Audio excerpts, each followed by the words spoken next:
में जो बातचीत कर रहे थे कि संविधान कैसे बना, संविधान सभा गठन, संविधान में कहाँ कहाँ से क्या क्या लिया गया। आज हम जो बात करने वाले हैं वो बहुत महत्वपूर्ण बात करने वाले हैं। सबसे पहले तो हम अपने संविधान के लक्षणों की बात करेंगे कि हमारा जो संविधान है, इंडियन कॉन्स्टिट्यूशन है, उसमें हमको वो संविधान आखिर है कैसा। लक्षण समझते हो ना, जो मोड़ा बहुत उद्यमी है, जो बेईमान है, पास में रहे हो, लक्षण तो जानते ही हो ना। हम पहले संविधान के लक्षणों की बात करते हैं। हमारे संविधान के लक्षण हैं कैसे, अच्छो है, बुरो है, भलो है, कैसो है। एक दूसरा हम संविधान की उद्देशिका, प्रस्तावना, प्रियम्बल को पढ़ेंगे। ठीक है, चलिए तो हम देखते हैं। हमने ये सब पढ़ लिया है। संविधान के लक्षण ये देखना है, संविधान के लक्षण। ठीक है, अब लक्षण मतलब हमने कहा साहब संविधान एक प्रकार से आप उसके गुण भी कह सकते हो, लक्षण भी कह सकते हो। अब आप जरा पूरे भारत को देखो, भारत हमारा एक देश है बेटा, पढ़ा नहीं रहा हूं, हम बात कर रहे हैं आपस में, हमारा कम्युनिकेशन हो रहा है, संचार हो रहा है। आप ये समझो कि आप मेरे से बात कर रहे हो, अपना देश है। ठीक, हमारा जो देश है, उस देश में दो प्रकार की सरकारें होती हैं, जानते हो। एक सरकार होती है केंद्र में और एक सरकार होती है राज्य में। एक तो हमारे शिवराज मामा है, हमारे मुख्यमंत्री, और एक हमारे प्रधानमंत्री कौन है, मोदी जी। क्लियर, दो प्रकार की सरकारें हैं। ठीक है, और जहां पर भी कोई सरकार होती है उसका काम क्या होता है, प्रशासन करना। क्या काम होता है, ये नहीं, प्रशासन के तीन हिस्से होते हैं। क्या होते हैं, एक विधायिका, दूसरा कार्यपालिका और तीसरा न्यायपालिका। हम नहीं जानते तो मैं बता देता हूं। विधायिका क्या होती है, विधायिका वह संस्था होती है जो कानून बनाती है। क्या बनाती है भाई, देश चलना है तो कुछ देश के कुछ नियम तो होंगे, देश को कुछ नियम होंगे, कानून बनाने का काम विधायक करती है। उन कानूनों का पालन कौन करती है, कार्यपालिका। अब विधायिका माने क्या है, जैसे देश की संसद, देश की संसद। अगर केंद्र में बात करूं, केंद्र में कौन है, संसद। यदि मैं राज्य की बात करूं, मध्य प्रदेश की, तो मध्य प्रदेश में कौन है, मध्य प्रदेश में क्या है, विधानसभा। जहां विधायक बैठते हैं, भोपाल में विधानसभा, वो बनाते हैं कानून। ऐसे राज्य में कौन बनाते हैं, दिल्ली में संसद में कौन बनाते हैं, संसद में सांसद बनाते हैं। क्लियर, और उन कानूनों के हिसाब से काम कौन करता है, कार्यपालिका। अब कार्यपालिका माने क्या होता है, मंत्री परिषद। क्या होती है, ठीक है। फॉर एग्जाम्पल दे देता हूं, मैंने कहा था आपके साहब मध्य प्रदेश में शिक्षकों की भर्ती होना है, कितने शिक्षक भर्ती होना है, कि उनकी क्या योग्यता होंगी, उन्हें कितनी सैलरी मिलेगी, ये सब नियम कानून है। ये कौन बनाएगा, भोपाल की विधानसभा से ये विधेयक पास होगा, अधिनियम एक्ट बनेगा। ये कौन काम करेगी, विधानसभा। अब वो भर्ती कौन करवाएगा, नियम बनकर तैयार हो गए, को भर्ती करवाएगा, शिक्षा मंत्री को करवाएगा। समझ में आ रही है मेरी बात, को करवाएगा शिक्षा मंत्री। ठीक है, शिक्षा मंत्री का आधार भर्ती करवाएगा जो विधानसभा ने नियम या विधेयक एक्ट पारित। क्लियर है, उसी के साथ परीक्षाएं होंगी। बे आदमी फर्म डाल पाएंगे जिन पर डीएड बीएड है, या उनकी इतनी सैलरी होगी, कब पेपर होगी, ये सारी चीजें। अगर मान लो विधायक या मंत्री जो था, मंत्री ने अपने मौसी के मोड़ा छूट दे कि तू तो बिना डीएड बीएड कोई फॉर्म डालता, जबकि नियम क्या था, डीएड बीएड वाला ही फॉर्म डालेगा। ये नियम किसने बनाया था, विधायिका ने बनाया था। किसने बनाया था, विधायिका माने विधानसभा। ओके, तो ये नियम के विरुद्ध काम हुआ हुआ तो ये जो काम विधायिका जो विधान बना रही है, कार्यपालिका उन्हीं के हिसाब से काम कर रही है या नहीं कर रही, मंत्री जी ने जो गड़बड़ घोटाला करो है वो का हिसाब से, मतलब उन्होंने नियम के हिसाब से नहीं चले, तो ये सब कुछ देखती कौन है, न्यायपालिका। कौन देखती है, न्यायपालिका माने अदालत है, जज। वो फिर कहेंगे भाई मंत्री जी आपने ये गलत काम किया। ठीक है, तो ऐसे ही तीनों अंग हैं प्रदेश में, तीनों अंग हैं केंद्र में। ठीक है, क्लियर हो गई ये बात। अब हम ये कह रहे हैं कि साहब जब बात भाई कानून बनावेगी, काहे की कानून बनाएगी, कानून बनाने की बात हुई, ध्यान सुनना। अब मान लो हम मास्टरन की भर्ती करवा रहे थे, और मास्टरन की भर्ती में केंद्र की सरकार ने एक नियम बना दो कि मास्टर के फार्म वे व्यक्ति डाल पाएंगे जिन पे डीएड बीएड होएगो। बात समझ में आ गई, क्लियर। अच्छा, अब हमने कही केंद्र की विधानसभा अलग है, राज्य की अलग है विधायिका। राज्य ने बनाया कि डीएड बीएड वाला, या केंद्र ने बनाया कि डीएड बीएड वाला ही फॉर्म डाल पाएगा? राज्य ने कह दे कि साहब बिना डीएड बीएड वाला डाल दो। बात को सुनना समझना, एक ही मुद्दे पर दो सरकारों ने अगर अलग अलग कानून बना दिया तो लड़ाई होगी कि ना होगी? लड़ाई होगी। भाई कौन की मान है, केंद्र की मान है कि राज्य की मान है? बात सही में रही, को पावरफुल है। तो भाई पहले दिमाग मत लगाओ, ये लड़ाई होए ही ना, ये लड़ाई होए ही ना तो हमारे संविधान ने जब पहले से ही व्यवस्था कर रखी है कि केंद्र के विषय अलग, राज्य के विषय अलग। बात सही में आई? तो केंद्र राज्य के विषयों का कर दिया अलग है। जैसे एक मुद्दा पे कोई कानून बनाए, अच्छा उसमें भी यदि केंद्र के मुद्दे अलग, राज्य के मुद्दे अलग, हमने देखा कि फिर तो अगर राज्य निरंकुश हो गया, निरंकुश मतलब बाको मर्जी को मालिक को, तो फिर वो तो कुछ भी नियम बना सकता है। वो तो नियम यही बना दे विधानसभा में बाकी हम भारत से अलग होते हैं, ये हो सकता है? हमारा देश अलग हो गया, मध्य प्रदेश अलग देश, सब राज्य बना दिया? नहीं, कहीं ना कहीं केंद्र को ज्यादा पावरफुल रखा है। भारत एक राज्यों का संघ है। क्या है? भारत के जो राज्य है ना, मध्य प्रदेश यूपी बिहार, इन सब में ये देश के अंदर आते हैं। ये कोई समझौते के तहत भारत में शामिल नहीं है कि साहब ये समझौता हो गया अब ये सब देश में शामिल हो गए, नहीं। ये जो हमारे राज्य हैं ये इनके लिए अनिवार्य है कि भारत का हिस्सा रहें।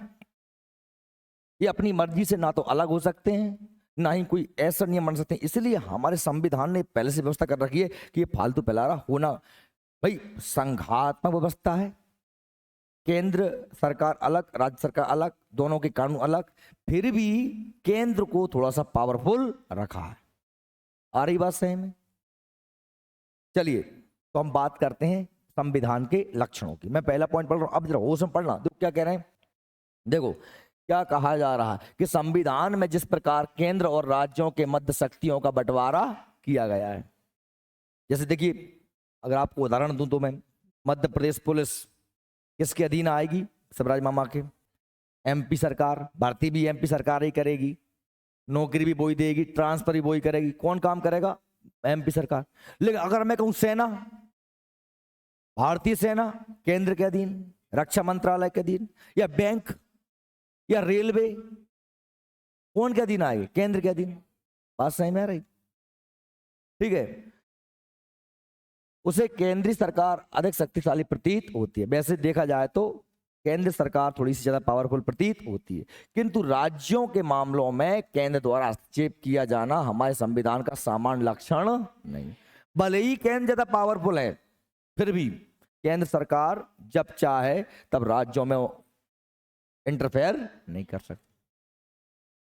अगर कर पाती तो अब जैसे मान लो भारतीय जनता पार्टी के सीएम प्रधानमंत्री हैं मोदी जी, पश्चिम बंगाल में ममता बनर्जी और बीजेपी का भयंकर चल रही है, ममता बनर्जी की और बीजेपी की चल रही है, नहीं चल रही? लट चलते हैं हर दिन टीएमसी के कार्यकर्ता, टीएमसी उसकी पार्टी है ममता बनर्जी की, और भाजपा के भयंकर एक दूसरे के मूड़ा फूटा फाटी हो जाते हैं, भयंकर लट चल रहे हैं, बहुत कर विरोध है।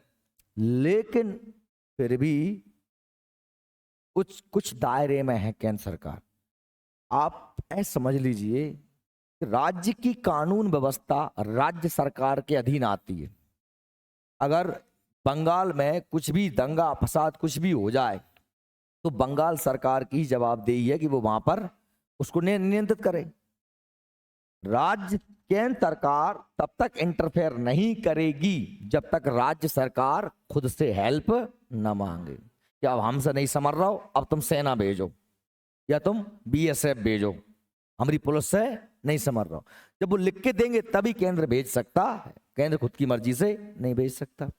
बात समझ में आ रही है? ठीक। वस्तुतः भारतीय संविधान में ना तो विशुद्ध परिसंघीय है और ना ही विशुद्ध एकात्म, ना तो पूरी तरीके से कैसा कि राज्य स्वतंत्र हैं और ना ही पूरी तरीके से केंद्र स्वतंत्र है। वस्तुतः हम क्या कह रहे हैं कि दोनों में लक्षण दोनों हैं। कुछ मामले में केंद्र पावरफुल है तो एकात्म शक्ति हो गई, कुछ मामलों में राज्य पावरफुल है तो संघात्मक व्यवस्था हो गई। लेकिन जैसे मैं कहूं कि अमेरिका है, अमेरिका में 50 राज्य हैं। कितने राज्य हैं? 50 राज्य हैं। जैसे बात मत है, अमेरिका के जो राज्य हैं वो स्वतंत्र हो सकते हैं चाहे तो। अपनी विधानसभा में अगर वहां की जनसंख्या आधे से ज्यादा ये कह दे, मतदान कर दे इस पक्ष में कि हम अमेरिका का हिस्सा नहीं रहना चाहते, तो अलग देश बन जाएगा। अमेरिका में 50 राज्य हैं तो हर नागरिक अमेरिका का एक तो अमेरिकी है, को है अमेरिकी।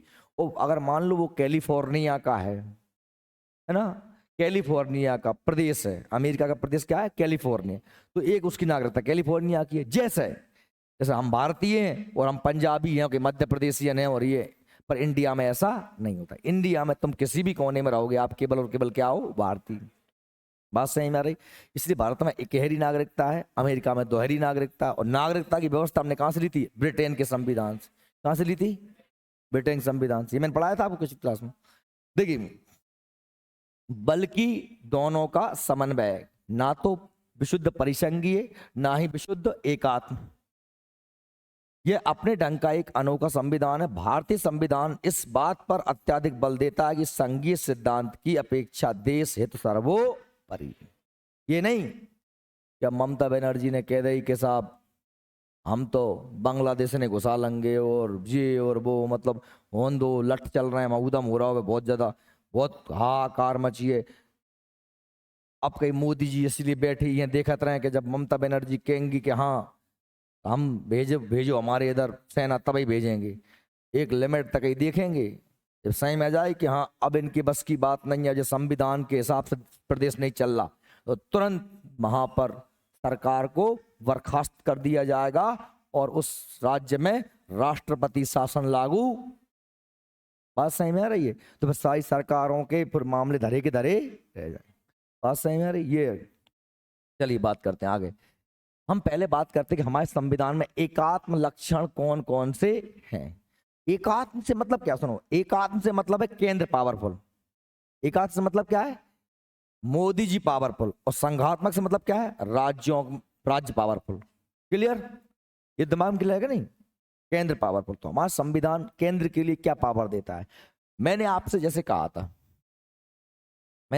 था कि केंद्र राज्य की सरकारों में द्वंद्व ना हो, लड़ाइयां ना हो, इसलिए हमारे संविधान ने पहले ही क्या कर रखा है? बंटवारा कर रखा है। क्या कर रखा है भाई? पुलिस तुम्हारी, सेना तुम्हारी, है ना, सेना केंद्र की, पुलिस राज्य की, पंचायतें राज्य की, भैया बैंक्स, रेलवे केंद्र सरकार के। ऐसे हमने विषयों को बांट रखा है। लेकिन कुछ विषय ऐसे थे जिनको हमने दोनों के लिए कॉमन रखा है। जो केंद्र के विषय हैं वो केंद्र सूची में, जो राज्य के विषय हैं वो राज्य सूची में, जो दोनों के विषय हैं उसे समवर्ती सूची में कायम रखते हैं। क्लियर? यानी जो हमारे संविधान बनाने वाले लोग थे उन्होंने ये तय कर दिया था कि ये विषय जो सब विषय थे, पर वो साथ में एक बात और लिख गए थे कि भाई केंद्र के में कानून केंद्र बनाएगा, राज्य के में कानून राज्य बनाएगा, और समवर्ती में कानून दोनों बना सकते हैं। क्या बना सकते हैं? दोनों बना सकते हैं। लेकिन यदि समवर्ती में, जैसे मैंने कहा शिक्षा है, शिक्षा समवर्ती सूची के विषय है। क्या है? शिक्षा, एजुकेशन। आप देखेंगे कि एजुकेशन के लिए केंद्र सरकार भी नियम बनाती है, राज्य सरकार भी नियम बनाती है। मध्य प्रदेश सरकार के स्कूल भी हैं अपने एमपी बोर्ड के, और सीबीएसई बोर्ड केंद्र सेंट्रल भी हैं, नवोदय विद्यालय भी है कि नहीं, केंद्रीय यूनिवर्सिटी भी है, राज्य की यूनिवर्सिटी भी है। शिक्षा के क्षेत्र में यदि मान लो कानून दोनों को बनाने का अधिकार है, लेकिन यदि किसी एक ही मुद्दे पर टकराहट होती है, किसमें? केंद्र में और राज्य में। एक ही विषय, जैसे मैंने कहा था कि डीएड बीएड होना चाहिए कि नहीं होना चाहिए, केंद्र कह रहा है होना चाहिए, राज्य कह रहा है नहीं होना चाहिए, तो ऐसी कंडीशन में केंद्र का कानून क्या होता है? मान्य होता है। एक ही विषय। ये क्लियर हो गया? एक चीज, सारे विषय बंटवारे हो गए। लेकिन फिर भी संविधान बनाने वालों ने यह तय किया था कि भैया अगर जितने हमें याद आ गए वे तो हमने लिख दे, केंद्र के लान लिख दे, राज्य के लान लिख दे। लेकिन यदि कभी छूट गए हुए, क्या कह रहा हूं भैया, कछु छूट गए हुए, तो उन्हें कहेंगे क्या? अपन अवशिष्ट विषय। क्या कहेंगे? वे किसके अधीन होंगे? केंद्र के अधीन। किसके अधीन होंगे? ये सोचो, बात में जब संविधान बनाता तब कुछ सोशल मीडिया तो था नहीं, क्या क्या व्हाट्सअप है या फिर फेसबुक, इंस्टाग्राम या फिर फोन पे, ये कुछ था क्या? स्मार्टफोन ही नहीं थी। अब आजकल आप देख रहे हो कि सोशल मीडिया के आने से साइबर क्राइम भी बढ़ा है। लोग बेवकूफ़ बना के पैसे ट्रांसफर करवा लेते हैं, मनी ट्रांसफर, किसी का व्हाट्सअप हैक करके उससे पैसे मांग लेते हैं या इंस्टाग्राम हैक कर लेते हैं। होता कि नहीं होता? यानी साइबर अपराध हो रहे हैं, ऑनलाइन फ्रॉड भी हो रहे हैं। अब भैया इस मामले में कानून कौन बना है? क्योंकि ना तो ये विषय संविधान में कहीं लिखा, तो जब संविधान बना था तब ऐसा कुछ था ही नहीं। ये तो नया विषय है, ये तो अभी पैदा हो गया। राज्य बनाए या केंद्र बनाए, कौन बनाए? तो भाई ऐसी कंडीशन में ये अवशिष्ट विषय है जिसको ना राज्य सूची में लिखा गया, ना केंद्र सूची में लिखा गया, ना ही संवर्ग सूची में लिखा गया। अब ये किसके अधीन आएगा? केंद्र के अधीन। अपशिष्ट विषय किसके लिए दिए गए? केंद्र के लिए। समझ में आ रही है? तो कहीं ना कहीं अभी हम बात करेंगे इन सभी बिंदुओं में कौन पावरफुल लगता है हमको? केंद्र पावरफुल। देखिए, शक्तियों का बंटवारा किसके पक्ष में है? केंद्र के पक्ष में। केंद्र राज्य की सीमा, नाम, क्षेत्र में परिवर्तन कर सकता है। कर सकता है कि नहीं कर सकता? मध्य प्रदेश का हिस्से 2 कर दिए, क्या बना दिया? छत्तीसगढ़। ये अधिकार किसके पास है? एक राज्य के 2 हिस्से कर देना, राज्य का नाम बदल देना, 2 राज्य को मिला के 1 राज्य कर देना। ये किसका पावर है? केंद्र सरकार का। क्या कर सकते हैं? सीमा बदल सकते हैं, नाम बदल सकते हैं, क्षेत्र में परिवर्तन कर सकते हैं। एकल नागरिकता, आप कहीं पर भी रहो, नागरिकता संबंधी कानून कौन बनाएगा? केंद्र। आप भारत के किसी भी कोने में होगे, आप भारतीय ही कहलाओगे। पंजाबी या बंगाली या मराठी, ये आपकी नागरिकता नहीं है, ये आपकी क्षेत्रीयता हो सकती है। नागरिकता केवल क्या होगी? आपकी भारतीय। क्लियर? और नागरिकता संबंधी सभी कानून कौन बनाएगा? केंद्र। आपको पता होगा 2-3 साल पहले सीए का बहुत कर्रा विवाद हुआ था, सिटीजन अमेंडमेंट एक्ट आया था और मुसलमानों ने बहुत ज़्यादा, वहाँ दिल्ली में बहुत ज़्यादा उदम किया था, बहुत ज़्यादा हड़तालें हुई थी। हम नागरिकता पढ़ने वाले हैं, इस टॉपिक के बाद हमारा नागरिकता ही आएगा। बताऊंगा कि क्या था, क्यों विरोध कर रहे थे, क्या उनका विरोध करना वाजिब था या फिर ऐसे ही कर रहे थे, हम इस पर चर्चा करेंगे। तो राज्यपाल की नियुक्ति कौन करता है? केंद्र करता है। कौन करता है? केंद्र। राष्ट्रपति द्वारा की जाती है। आपातकाल में पूर्णता एकात्म स्वरूप, यदि आपातकाल लगा दिया देश में, क्या लग गया? देश में आपातकाल, आर्टिकल 352। तो फिर राज्य की शक्तियां छीन, पूरी पावर किस पर आ जाती है? केंद्र के पास। या फिर लग जाए क्या? आर्टिकल 356, ये लगता है राज्य में राष्ट्रपति शासन, राज्य में राष्ट्रपति शासन। या फिर आर्टिकल 360 जिसे हम बोलते हैं वित्तीय आपात। क्या बोलते हैं? वित्तीय आपात। देश में पैसा की बहुत किल्लत हो जाए तब लगता है क्या? आर्थिक आपात। ये लगता है पहला देश में आपातकाल, जब हम पर कोई आक्रमण कर दे, युद्ध हो रहा हो, है ना। अब आगे हम पढ़ेंगे ये आपातकाल। आपात उपबंध कहां से लिया अपन ने? जर्मनी के संविधान से। आपात उपबंध व्यवस्था कहां से ली थी? जर्मनी के संविधान। है याद? याद कर लेना जो मैंने पढ़ा दी, किस देश संविधान से क्या लिया है। ठीक है। और राज्यों में राष्ट्रपति शासन, आर्टिकल 356। आपातकाल आर्टिकल 352। राज्यों में राष्ट्रपति शासन 356 या वित्तीय आपात 360। ये अनुच्छेदों के नाम है, आपको याद रखने पड़ेंगे। संविधान संशोधन करने की पहल का अधिकार केवल किसके पास है? केंद्र के पास। संविधान में किसी भी प्रकार का यदि बदलाव करना है तो केंद्र की विधानसभाएं, राज्य की विधानसभाएं नहीं कर सकती। कौन करेगा? संसद ही करेगी। कौन करेगी? संसद। केंद्र सरकार, संसद ही संविधान में संशोधन बदलाव कर सकती। ठीक है। एकीकृत न्याय व्यवस्था, पूरे भारत में एक ही प्रकार का क्या चलता है? एक ही प्रकार का भारतीय दंड, आईपीसी या सीआरपीसी। तुम भारत के किसी भी कोने में रहोगे, आपने व्यक्ति को मारा तो आप पे 300 तो लगेगा और आपको एक ही प्रकार की सजा होगी। सुप्रीम कोर्ट से लेकर जिला कोर्ट तक एकहरी न्यायिक व्यवस्था है। आप जिला कोर्ट से चुनाव अगर जो है अगर केस में हार गए तो आप अपील कर सकते हो हाई कोर्ट में। हाई कोर्ट से भी कहाँ पहुंच सकते हो आप? सुप्रीम कोर्ट में। सुप्रीम कोर्ट कहाँ है? दिल्ली में। पूरे देश में एकहरी न्यायिक व्यवस्था है। ठीक। आर्थिक दृष्टि से राज्यों की दुर्बल स्थिति। आर्थिक दृष्टि से राज्यों की दुर्बल स्थिति मतलब क्या है कि जैसे मान लीजिए आपको पता है कि एक टैक्स लगता है क्या, जिसे हम बोलते हैं जीएसटी। क्या बोलते हैं? ये अभी आ गया, पहले तो नहीं लगता। पहले तो अलग अलग टैक्स लगते थे, बैट मैट और ये वो फलाना ठिकाना, सारे टैक्स को मिला करके हमने एक एक टैक्स बना दिया। एक टैक्स, एक कर, एक देश एक कर, जीएसटी, है ना। गुड्स एंड सर्विस टैक्स, वस्तु एवं सेवा कर लगता है किसी पर 4%, है ना, 12%, 18%, अलग अलग 4 स्लैब 4 स्टेप है इसकी जीएसटी की। ये सारा कलेक्शन करता कौन है? केंद्र सरकार। जीएसटी लेता कौन है? केंद्र सरकार। और फिर जीएसटी का कलेक्शन पैसा उगाती है केंद्र सरकार। कौन उगाती है? केंद्र सरकार। और फिर वो केंद्र सरकार उस पैसे में से राज्यों को बांट देती है।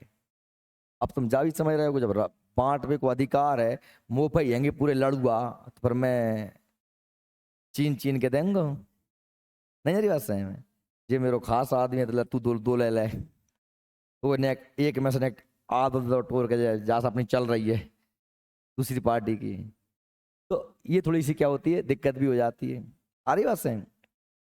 अंतरराष्ट्रीय संधियों के पालन हेतु विधायी शक्ति किसके पास है? केंद्र के। यानी पाकिस्तान के साथ अंतरराष्ट्रीय संधियां, या किसी देश दूसरे देश साथ में कैसा हमें संबंध रखना है, संधि करना है, समझौता करना है, लड़ाई करना है, बुराई लेना है, ये सब कौन करेगा? केंद्र सरकार। शिवराज सिंह चौहान के पास पावर नहीं है मध्य प्रदेश के, किसी प्रदेश की सरकार के पास, किसी पास? केंद्र सरकार के पास। ठीक। और इसके अलावा, हेलो, हाँ, मैं क्लास में हूँ, 10 मिनट बाद कॉल करना है। Good morning. महत्वपूर्ण विषयों का एकीकृत रूप, संघ की राज्यों को निर्देश देने की शक्ति। आर्टिकल 256 में केंद्र राज्य संबंध हम पढ़ेंगे। केंद्र सरकार, संघ माने केंद्र सरकार, राज्यों को क्या दे सकती है? दिशा निर्देश। जैसे कि कोरोना टाइम पे दिए थे ना कि सभी लोग अपने, सभी राज्य अपने इधर क्या लगा लें, लॉकडाउन। किसने दिए थे? मोदी जी ने। सब राज्यों से कहा था, राज्य चाहते तो लगाते ना, लेकिन राज्यों को केंद्र के निर्देश मानने होते हैं। राज्यों के प्रतिनिधियों में समानता, राज्यों के प्रतिनिधित्व में समानता नहीं है, क्योंकि आप देखते हैं समानता नहीं है। क्या क्या समझ नहीं?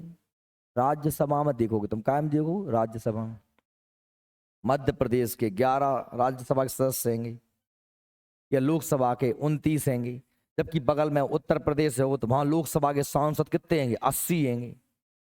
बात समझ में आ रही है? तो हर राज्य के सांसद और सांसद दिल्ली में अलग अलग बैठते हैं, इसलिए क्या नहीं है? समानता नहीं है। समझ में आ रही है? किसी प्रदेश से कम सांसद चुने जाते हैं, किसी से ज्यादा चुने जाते हैं। ठीक है। अधिकारी का तंत्र नियंत्रण, आप देखें जितनी भी आईएएस हो या आईपीएस हो, IAS Indian administrative service, collector, IPS भारतीय पुलिस सेवा, एसपी, एसपी कलेक्टरों की भर्ती कौन करता है? यूपीएससी। कौन काम करता है? UPSC, union public service commission, संघ लोक सेवा आयोग। और ये संघ लोक सेवा आयोग किसके अधीन है? केंद्र सरकार के अधीन। किसके अधीन है? बात समझ में आ रही है मेरी? इसलिए अब वो ही फिर भेजेंगे कहाँ कितने कलेक्टर भेजना है, कहाँ कौन से कलेक्टर भेजना है। तो कौन पावरफुल हो गया? केंद्र सरकार। उच्च न्यायालय के न्यायाधीशों की नियुक्ति की केंद्र की भूमिका, यानी भले ही हाई कोर्ट अपने ग्वालियर में है या अपने जबलपुर में है मध्य प्रदेश का, लेकिन उस हाई कोर्ट में जज, उच्च न्यायालय मतलब हाई कोर्ट के न्यायाधीशों की नियुक्ति कौन करेगा? केंद्र सरकार। कौन करेगा? नियुक्ति करना भी, ट्रांसफर करना भी, सारे काम किसके पास है? केंद्र के पास। क्लियर? ये इसलिए हमने कहा कि साहब केंद्र पावरफुल है। अब ऐसी बात नहीं है कि सब केंद्र ही पावरफुल हो गया। हमने कहा कि साहब नहीं, हमारा संविधान ना तो पूरी तरीके से एकात्म है, केंद्र की ओर झुका हुआ है, ना ही पूरी तरीके से राज्यों का। हमने बीच की एक ऐसा बैलेंस बनाने का प्रयास किया कि बहुत ज्यादा ऐसा ना हो कि संविधान केवल केंद्र के, फिर तो क्या हो जाएगा? फिर तानाशाही हो जाएगी। क्या हो जाएगी? तानाशाही। देखिए, अब हम बात कर रहे हैं संघ की। भारतीय संविधान में संघात्मक लक्षण, अब संघात्मक लक्षण मतलब तो राज्यों को ही पावर मिले हुए हैं। जैसे क्या, देखिए लिखित संविधान है और संविधान की सर्वोच्चता, संविधान ही सर्वोच्च है। और संविधान किसने बनाया है? हम लोगों ने। संविधान में पावरफुल कौन है? भारत के लोग, हम भारत के लोग। संघ एवं राज्य के बीच शक्तियों का बंटवारा किया गया है और न्यायपालिका को स्वतंत्र रखा गया है। ना तो वो केंद्र के अधीन आती है, ना वो राज्य। अदालतें किसी के अधीन नहीं आते हैं। आप सोचोगे अदालतें भले नियुक्ति राष्ट्रपति करता है जजों की, लेकिन भाई राष्ट्रपति के हाथ में कुछ नहीं है, कॉलेजियम करता है। कौन करता है? अब ये कॉलेजियम क्या होता है भाई? ये सुप्रीम कोर्ट के 5 जजों की एक टीम, वो ही तय करेगी कि साहब कहाँ के न्यायाधीश में, कहाँ के न्यायालय में कहाँ को न्यायाधीश होने, कहाँ के कहाँ ट्रांसफर करना है, कौन है सुप्रीम कोर्ट में जज बनाना है, कौन है हाई कोर्ट में जज बनाना है। ये कौन तय करता है? कॉलेजियम। कौन तय करता है? और कॉलेजियम मान का होता है सुप्रीम कोर्ट के 5-6 जजों की एक टीम। बात सही में आ गई? ठीक है। इसलिए न्यायपालिका कैसी है? स्वतंत्र है। अगर मान लो सरकार के हाथ में होता जज बनाना, चीफ जस्टिस बनाना या ट्रांसफर करना, तो फिर कहीं ना कहीं जज सरकार से दब जाते। मोदी जी कहते जो ऐसा निर्णय दियो, नहीं तुम ट्रांसफर कर देंगे गुवाहाटी, असम भेज देंगे तुम्हें। बात समझ? तो फिर बाद निर्णय बदलना पड़ती। इसलिए न्यायपालिका कैसी है? स्वतंत्र है, इंडिपेंडेंट है। ठीक है। केंद्र और राज्यों की सरकारें अलग अलग हैं, अलग अलग विधायिकाएं, अलग अलग कार्यपालिकाएं, इसलिए संघात्मक व्यवस्था है। संसद में उच्च सदन राज्यसभा की उपस्थिति। संसद में जो उच्च सदन होता है वो किसका प्रतिनिधित्व करता है? वो राज्यों का प्रतिनिधित्व करता है। उच्च सदन माने क्या? राज्यसभा। संसद जानते हो ना, दिल्ली में संसद, संसद जो हमारी है दिल्ली में, उसमें 2 कमरा है। एक का नाम होता है क्या? लोकसभा, और एक का नाम क्या होता है? राज्यसभा। राज्यसभा और लोकसभा से मिलकर क्या बनती है? संसद बनती है। जो लोकसभा में बैठते हैं MP, member of parliament, Lok Sabha के सदस्य, उनका हम चुनाव करते हैं, उन्हें हम वोट देते हैं। जैसे हमारे डॉक्टर कृष्णपाल सिंह यादव, केपी यादव सांसद जी हैं हमारे, हमने उन्हें वोट दिया, वो चुन के गए। राज्यसभा में भी सांसद बैठते हैं, मेंबर ऑफ पार्लियामेंट, संसद के इन्हें भी सांसद कहते हैं, पर ये हम इनका चुनाव नहीं करते। सिंधिया जी चुनाव हार गए थे, लेकिन सिंधिया जी फिर भी सांसद बन गए। कहां से बन गए? पिछले दरवाजे से। ये पिछला दरवाजा है, इसमें सांसद बनने के लिए जनता को वोट देने पड़ते हैं। यहाँ कौन वोट देता है?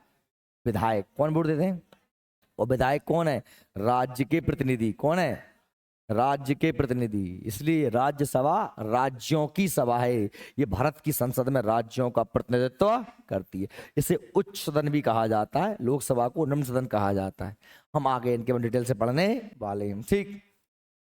उपर्युक्त लक्षण का अतिरिक्त कई ऐसे तत्व भी हैं जिनका वर्णन संविधान में नहीं है, लेकिन वे संघीय स्वरूप को प्रभावित करते हैं। जैसे कि भारत में दलीय स्वरूप, अलग अलग पार्टियां हैं, क्षेत्रीय पार्टियां भी हो सकती हैं। अब जैसे मान लो अपन ने कही समाजवादी पार्टी, तो वह कहाँ की पार्टी है? क्षेत्रीय पार्टी। ए मोड़ी कहाँ खो गई, कहाँ चली गई भैया, क्या सोच रही है? तो भगवान का बता, ऐसे हो गई, वो खो गई।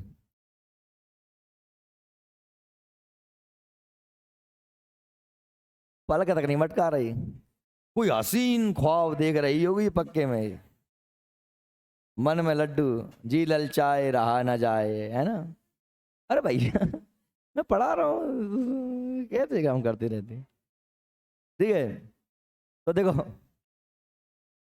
दलीय प्रथा मतलब क्या है कि भाई भारत में हमारी जो है अपनी, हम अगर देखें तो अपनी क्षेत्रीय पार्टियां हैं, कुछ राष्ट्रीय पार्टियां हैं, होती कि नहीं होती?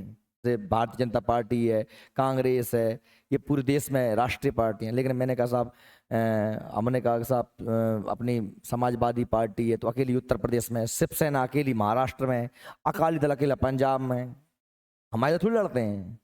तो क्षेत्रीय पार्टियां भी होती हैं। तो ये दलीय स्वरूप भी। प्रधानमंत्री का करिश्माई व्यक्तित्व मतलब क्या है कि भले ही भारत का मुखिया कौन है? राष्ट्रपति है। संवैधानिक प्रमुख कौन है? राष्ट्रपति। सारे कानून राष्ट्रपति के सिग्नेचर से ही बनते हैं।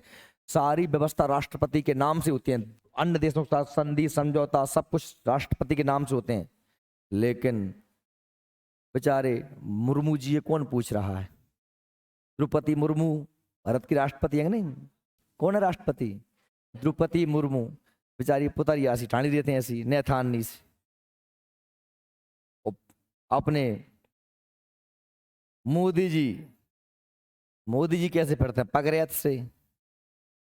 पगरैत जानते हो नहीं? जाना मोदी जी पगरैत से फिरते हैं, मुर्मू जी बैठी नैथानी सी। रोल है किसका? मोदी का। पगरैत नहीं जाना है? अरे गजब कर रहा है यार, पगरैत नहीं जानता। पगरैत का मतलब होता है जी के घर है हुए ब्याह, और वो मुखिया घर को मुखिया जी के मोड़ा को ब्याह है, तो बात देखो तुम बात फरत इत इत भार ए मोड़ा कितने देंगे आते पात्रा बना गए। अरे वो तेल ले आओ को नहीं लेके आओ, वो सामान आगा को नहीं है, कौन कितने पैसे चाहिए? वो आदमी हरता ही रहता है, बात सके पगरैत आ गई अग्रो ठीक है। योजना आयोग वर्तमान में नीति आयोग हो गया, पहले योजना आयोग था।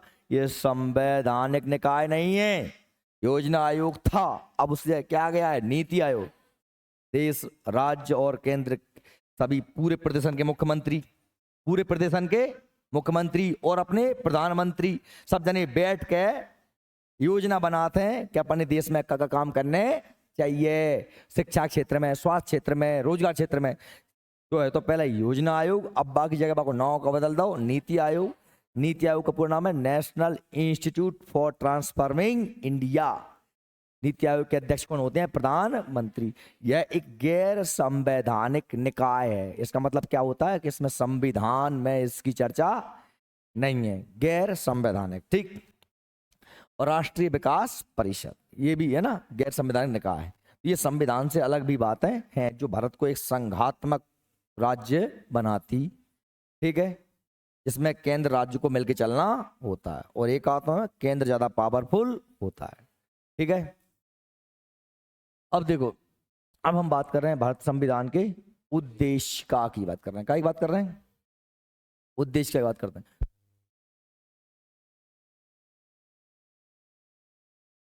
उद्देश्य का, बेटा उद्देश्य का होती क्या है? तेरे पास ये किताब, ये बताए, ये किताब दे। देखो बेटा, ये किताब है, ये बुक है, ये हमारे भारत का संविधान है। क्या मान लेते हैं? भारत का संविधान मान लेते हैं। ठीक, ये हमारे भारत का संविधान मान लो आप इसे। आप दुनिया की कोई सी पुस्तक उठोगे तो आखिर वो उस पुस्तक में लिखा क्या है, पुस्तक लिखने का उद्देश्य क्या है, पुस्तक को पढ़ करके आपको क्या मिलने वाला है। तो अब इसे हम देखेंगे। जैसे ही तो आप जैसी पुस्तक का पहला पेज पलटते हो तो आपको क्या मिलती है? एक प्रस्तावना। हर किताब में जैसे ये लिखा है, इसमें लिखा है प्रस्तावना, लिखा है प्रस्तावना उद्देश्य। इसमें ये इस पुस्तक बस ये 4 लाइन को पढ़ करके तुम पूरा अंदाजा लगा लोगे कि इस पुस्तक आखिर है क्या। आई बात समझ में? ये 4 लाइन लिख पढ़ करके तुम पूरा अंदाजा लगा लोगे। यानी इस पुस्तक को लिखने के मूलभूत उद्देश्य इन 4 लाइनों में ही व्यक्त। आई बात समझ में? तो हमारा जो भारत का संविधान है दुनिया का सबसे बड़ा लिखित संविधान है, और इसके प्रस्तावना, इसका जो प्रेम्बल, या जिसे हम उद्देशिका कह रहे हैं, उद्देशिका कह दो, प्रस्तावना कह दो, अंग्रेजी में प्रेम्बल कह देते हैं, बात एक ही है। ये सिर्फ ये बताती है कि संविधान आखिर क्यों लिखा जा रहा है, इसमें क्या है, क्या है इसके गुण है। क्लियर? समझ में आई कि नहीं आई मेरी बात? हाँ, आ गई समझ में? तू हाँ यस देखते हैं सब रहे जहां गए कह देते हैं। चलिए, तो क्या कह रहे हैं भाई? ये कह रहे हैं अपन कि प्रत्येक संविधान के प्रारंभ में सामान्य रूप से एक प्रस्तावना होती है जिसे के द्वारा संविधान के प्रमुख उद्देश्यों को भली भांति समझा जा सकता है। वर्तमान में 42वें संविधान संशोधन के पश्चात, संशोधन माने बदलाव, अमेंडमेंट, ठीक है। संविधान की में समय समय पे बदलाव होते रहते हैं, है ना। और प्रस्तावना में भी क्या हुआ है, बदलाव हुआ है। कौन सा? 42वां संविधान संशोधन के बाद भारतीय संविधान की प्रस्तावना निम्न प्रकार की है। कैसी है? बात देख लो जाए, क्या है इसमें। एक एक शब्द बहुत महत्वपूर्ण है संविधान की प्रस्तावना। हालांकि ये लिखी गई है संविधान अंग्रेजी में, उसका ये क्या है, हिंदी अनुवाद है। क्या है? हिंदी। ध्यान से सुनना, आपको हमारी संविधान की प्रस्तावना पढ़ के ही समझ में आ जाएगा कि हमारे संविधान में मूलतः है क्या, तो हम पढ़ते हैं। इसमें समझ आएंगे बाद में, पहले इसको पढ़ते हैं। क्या कह रहे हैं, क्या कह रहा है? देखो कि हम भारत के लोग को, हम भारत के लोग क्या कर रहे हैं, क्या कर रहे हैं? भारत को एक संपूर्ण संप्रभुत्व संपन्न समाजवादी पंथ निरपेक्ष लोकतांत्रिक गणराज्य। यहां रुक जाओ, रुक जाओ। पढ़ भी तो एक सांस में पढ़ दूंगा मैं, हमें समझ में कहा हो। पढ़ भी गए, एक सांस में पढ़ते चले जाएंगे भैया। पहले जहां तक कह को कि हम भारत के लोग, we we are people in the people India, India के पीपल, ये इंडिया के पीपल हैं भाई। हम भारत के लोग क्या कह रहे हैं, क्या करने करने का है? भारत को, ध्यान सुनना, भारत को एक संपूर्ण प्रभुत्व संपन्न, पहला शब्द संपूर्ण प्रभुत्व संपन्न, मतलब हम हमरे मुखिया खुद ही, मैं चाहे ये करूं, मैं चाहे वो करूं, मेरी मर्जी। समझ आई बात? हम कोई के बाप के दबे नहीं हैं, हम संपूर्ण संप्रभुत्व संपन्न, ये मतलब बनाना। अभी सुनो, ये अभी उद्देश्य है। हम भारत के लोग भारत को एक संपूर्ण संप्रभुत्व संपन्न, दूसरा समाजवादी। समाजवाद एक ऐसी टोपी है जिसे व्यक्ति अपनी मर्जी से लगा लेता है, कभी टेढ़ी, कभी आड़ी, कभी उल्टी, कभी सीधी। समाजवाद एक इसका विस्तृत अर्थ समझ सकते होता है। भारत में सभी वर्गों को, समाज का मतलब ये नहीं कि सब समाज है, मानव मात्र को समानता के दायरे में लेके आना, किसी प्रकार का कोई भेदभाव ना करना, रीति रिवाज परंपरा इत्यादि जो भी हैं, किसी प्रकार से सभी ऊंच नीच का कोई भेदभाव ना हो, आम निम्न वर्ग के लोगों को ऊपर उठाना, मतलब सबको एक क्या करना है, सबको अपने बराबर पे लेके लेके आना। पंथ निरपेक्ष, इसका मतलब ये नहीं है कि भारत धर्म विरोधी है। इसका मतलब यह है कि हम भारत का जो सरकार है किसी भी धर्म का समर्थन नहीं करती और ना ही किसी भी धर्म को अस्वीकार करती, न स्वीकार करती। भारत के नजर में सभी धर्म समान है और सभी का सम्मान किया जाता है। पर सरकार किसी एक धर्म को प्रशय बढ़ावा नहीं देगी। यह पंथ निरपेक्ष, ठीक है। हालांकि ये धर्मनिरपेक्ष शब्द नहीं है, इसके लिए शब्द अंग्रेजी में सेक्युलर होता है। पंथ निरपेक्ष के लिए क्या होता है? सेक्युलर।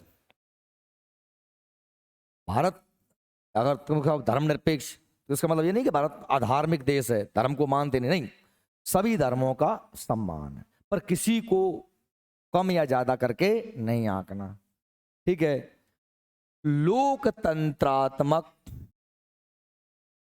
गणराज्य छोड़ पहले एक शब्द समझ ले, लोकतंत्रात्मक। लोकतंत्र का मतलब क्या होता है?